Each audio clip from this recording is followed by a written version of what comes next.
Oke, Assalamualaikum warahmatullahi wabarakatuh. Salam sejahtera bagi kita semua. Pertama-tama saya ingin mengucapkan kepada Pak Roy Kembar Habibi selaku dosen pengampun mata kuliah PKN dan juga teman-teman yang meluangkan waktunya untuk menonton video dari kelompok 1 terkait dengan harmoni kewajiban dan hak negara dan warga negara dalam demokrasi. Nah, selanjutnya, next slide.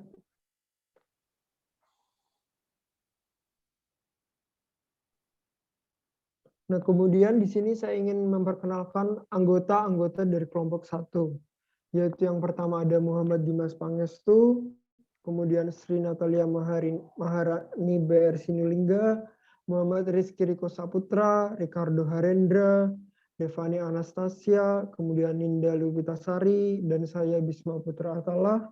Kemudian ada Reni Gustira, Fidela Salsabila Maheswari, M. Akbar Hamdallah, dan yang terakhir ada Cesia Gabriela.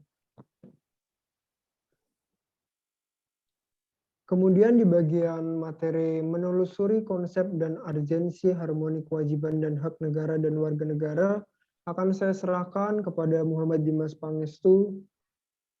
Muhammad Dimas Pangestu, waktu dan tempat dipersilahkan untuk menjelaskan materi. Terima kasih kepada moderator atas kesempatannya. Baiklah, di sini urgensi harmoni kewajiban dan hak negara warga negara. Hak merupakan kuasa untuk menerima atau melakukan sesuatu yang semestinya diterima atau dilakukan oleh pihak tertentu. Lalu kewajiban atau wajib adalah beban untuk memberikan sesuatu yang semestinya dibiarkan atau diberikan oleh pihak tertentu yang tidak dapat dilakukan oleh pihak lain manapun. Hak dan kewajiban warga negara dan Negara Kesatuan Republik Indonesia ini diatur dalam Undang-Undang Dasar Negara Republik Indonesia yang dimulai dari pasal 27 sampai pasal 34. Yang isi pasal tersebut terdapat hak asasi manusia dan kewajiban dasar manusia.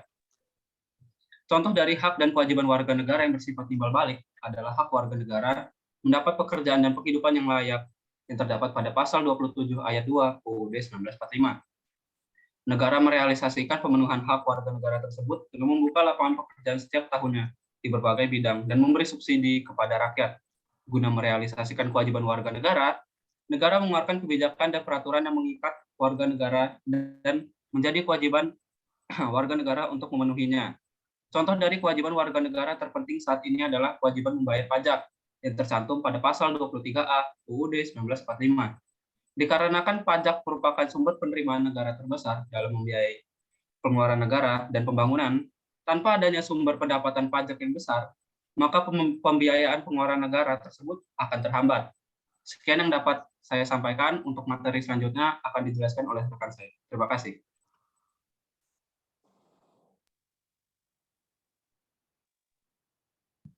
Materi selanjutnya adalah alasan mengapa diperlukan harmoni kewajiban dan hak negara dan warga negara Indonesia. Nah, sekarang ini praktik penerapan konsep hak asasi manusia berlomba menuntut hak masing-masing dengan disertai kecenderungan tiada peduli terhadap kewajiban diri beserta hak orang lain.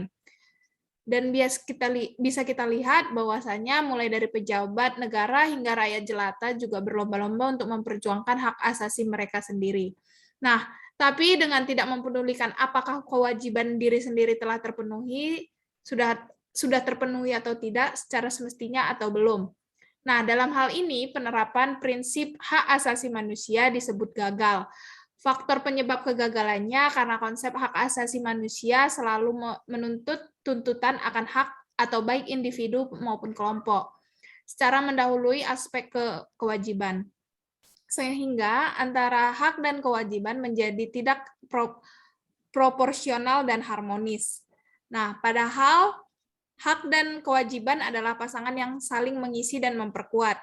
Kenyataannya, setiap kewajiban selalu mendahului hak, dan ketika salah satunya direndahkan atau diperlakukan secara tidak sepadan, maka akibatnya niscaya akan selalu terjadi benturan kepentingan seperti yang tampak dalam praktik hak asasi manusia secara parsial.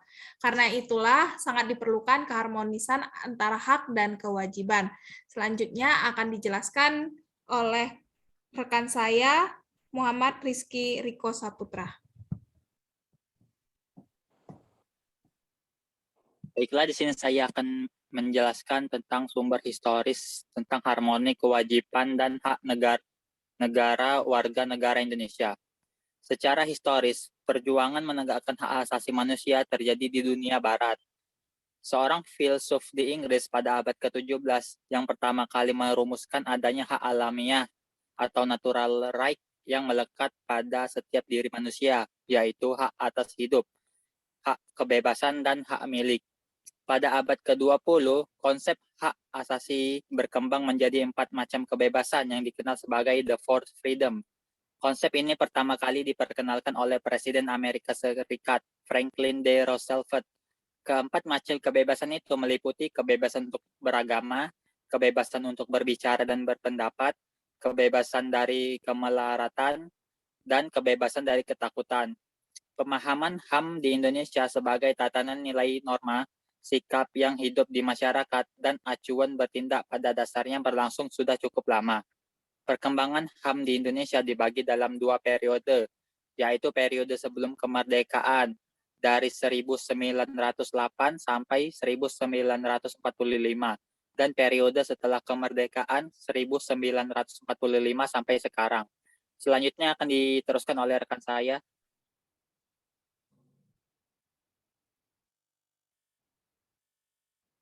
Ya, saya akan membacakan sumber sosiologis tentang harmoni kewajiban dan hak negara warga negara Indonesia.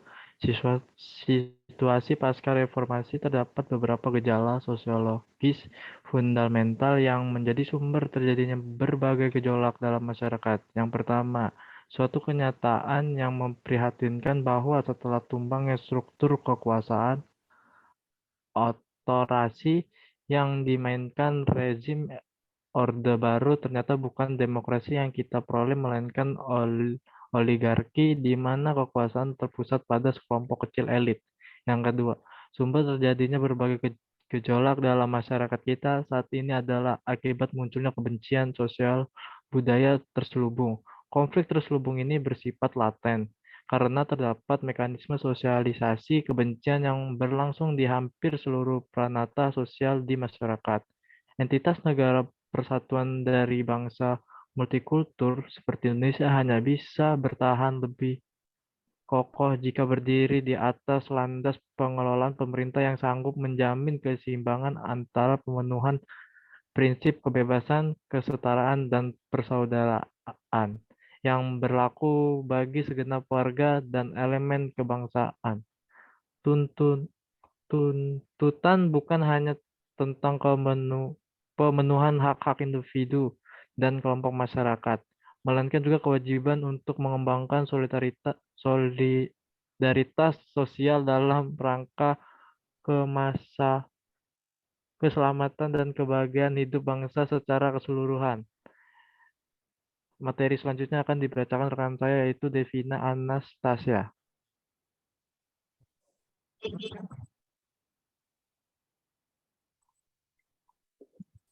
Baik, di sini saya Devani Anastasia akan menjelaskan materi tentang sumber politik tentang harmoni kewajiban dan hak negara warga negara Indonesia. Sumber politik yang mendasari dinamika kewajiban dan hak negara warga negara Indonesia adalah proses dan hasil perubahan Undang-Undang Dasar Negara Republik Indonesia tahun 1945, yang mana ini terjadi pada era reformasi. Pada awal periode reformasi, tepatnya pertengahan 1998, muncul berbagai tuntutan reformasi di masyarakat. Beberapa tuntutan itu adalah yang pertama, pengamandemen Undang-Undang Dasar Negara Republik Indonesia 1945, yang kedua, mewujudkan kehidupan demokrasi, yang ketiga, mewujudkan kebebasan pers, yang keempat, otonomi daerah, yang kelima, melakukan desentralisasi dan hubungan yang adil antara pusat dan daerah. Yang selanjutnya yaitu penghapusan doktrin dwi fungsi Angkatan Bersenjata Republik Indonesia atau ABRI. Yang terakhir, menegakkan supremasi hukum, penghormatan hak asasi manusia atau HAM, serta pemberantasan korupsi, kolusi, dan nepotisme atau KKN. Hak dan kewajiban warga negara dan negara mengalami dinamika terbukti dari adanya perubahan yang terjadi pada perumusan pasal-pasal Undang-Undang Negara Republik Indonesia 1945 melalui berbagai proses amandemen dan perubahan undang-undang yang menyertainya. Jaminan akan hak dan kewajiban negara diupayakan berdampak pada terwujudnya keseimbangan yang harmonis antara hak dan kewajiban warga negara. Sekian yang dapat saya sampaikan, selanjutnya akan dilanjutkan oleh rekan saya. Terima kasih.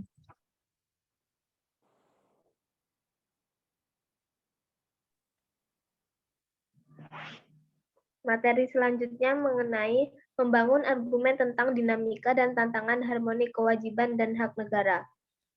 Yang pertama, aturan dasar ihwal pendidikan dan kebudayaan serta ilmu pengetahuan teknologi pembukaan Undang-Undang 1945 secara tidak langsung menanamkan nilai-nilai Pancasila. Rumusannya terdapat dalam pasal 31 ayat 5 Undang-Undang Dasar 1945. Kemudian yang kedua, aturan dasar ihwal perekonomian nasional dan kesejahteraan nasional dalam pembukaan Undang-Undang Dasar Negara Republik Indonesia tahun 1945, perihal tujuan negara disebutkan bahwa melindungi segenap bangsa Indonesia dan seluruh tumpah darah Indonesia dan untuk memajukan kesejahteraan umum. Indonesia sebagai negara kesejahteraan memiliki tanggung jawab untuk mengembangkan kebijakan negara di berbagai bidang kesejahteraan serta meningkatkan kualitas pelayanan umum yang baik. Kemudian yang ketiga ada aturan dasar ihwal usaha pertahanan dan keamanan negara. Hak dan kewajiban, wajib hukumnya diterima semua warga negara Indonesia. Kemudian yang keempat ada aturan dasar ihwal hak dan kewajiban asasi manusia. Hak asasi manusia sejatinya merupakan hak yang mutlak untuk diterima negara dalam kehidupan. Penghormatan terhadap hak asasi manusia pasca amandemen Undang-Undang Dasar Negara Republik Indonesia tahun 1945 mengalami perubahan yang luar biasa. Setelah amandemen jilid keempat, Undang-Undang Dasar Negara Republik Indonesia tahun 1945, aturan dasar mengenai hal tersebut diatur tersendiri di bawah judul Hak Asasi Manusia atau HAM. Sekian yang dapat saya sampaikan. Untuk materi selanjutnya akan dilanjutkan oleh rekan saya. Terima kasih.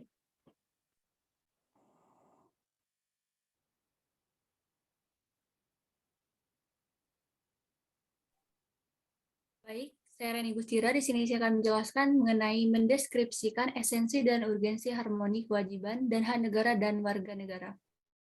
Mengapa sih bangsa perlu berintegrasi dan apakah pentingnya integrasi tersebut?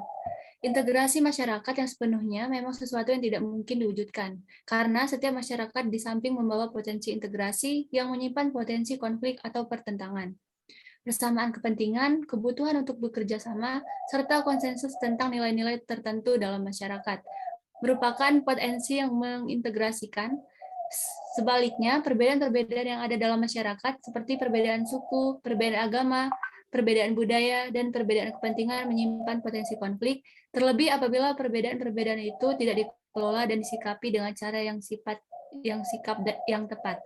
Namun, apapun kondisinya, integrasi masyarakat merupakan sesuatu yang sangat dibutuhkan untuk membangun kejayaan bangsa dan negara, sehingga perlu senantiasa diupayakan. Kegagalan dalam mewujudkan integrasi masyarakat berarti kegagalan untuk membangun kejayaan nasional.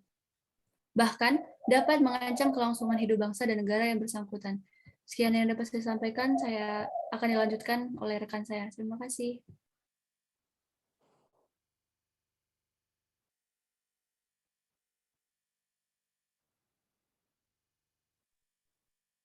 Apa esensi dan urgensi adanya harmoni kewajiban dan hak negara dan warga negara tersebut? 1. Agama bangsa Indonesia dikenal dengan bangsa yang religius kepercayaan. Dalam hal ini, cita-cita bersama untuk mewujudkan kehidupan beragama juga merupakan bagian yang diatur dalam UUD. Ketentuan mengenai agama diatur dalam UUD NRI 1945 di pasal 29. Mengapa hanya didasarkan pada satu sila saja? Susunan dasar negara kita yaitu Pancasila bersifat hierarkis piramidal, yang artinya urutan-urutan 5 sila Pancasila menunjukkan suatu rangkaian tingkat dalam luasnya dan isi dalam sifatnya yang merupakan pengkhususan dari sila-sila di mukanya. Apa makna negara menjamin kemerdekaan tiap-tiap penduduk untuk memeluk agama masing-masing dan untuk beribadat menurut agama dan kepercayaan itu?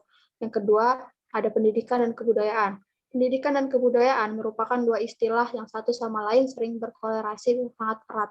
Pendidikan adalah salah satu bentuk upaya kebudayaan. Melalui proses pendidikan kebudayaan bukan hanya ditransformasikan dari generasi tua ke generasi muda, melainkan dikembangkan sehingga mencapai derajat tertinggi berupa peradaban.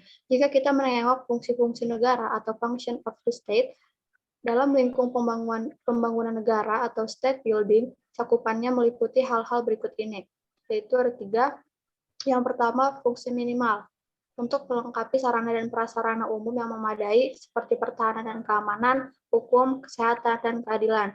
Yang kedua, ada fungsi media, yaitu menangani masalah-masalah eksternalitas seperti pendidikan, lingkungan, dan monopoli.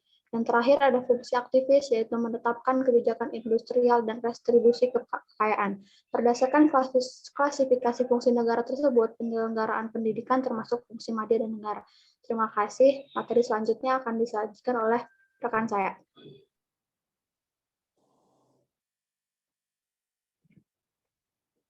Kecerdasan yang kita maksud adalah kecerdasan yang komprehensif.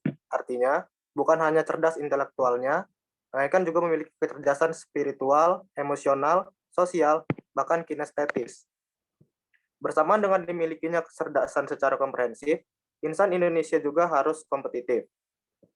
Cerdas spiritual berarti beraktualisasi diri melalui hati atau kalbu untuk menumbuhkan dan memperkuat keimanan, ketakwaan, dan akhlak mulia termasuk budi pekerti luhur dan berkepribadian unggul. Selanjutnya ada kompetitif, yaitu berkepribadian unggul dan gandrung akan keunggulan, bersemangat juang tinggi, dan mandiri. Cerdas intelektual, yaitu beraktualisasi diri melalui olah pikir untuk memperoleh kompetensi dan kemandirian dalam ilmu pengetahuan dan teknologi, dan aktualisasi insan intelektual uang kritis, kreatif, dan imajinatif. Yang terakhir ada cerdas kinestetik, yang berarti beraktualisasi diri melalui olahraga untuk mewujudkan insan yang sehat, bugar, berdaya tahan, sigap, terampil, dan terengginas. Dan aktualisasi insan adiraga. Sekian yang dapat saya sampaikan, selanjutnya akan dibacakan oleh Cecia Gabriela.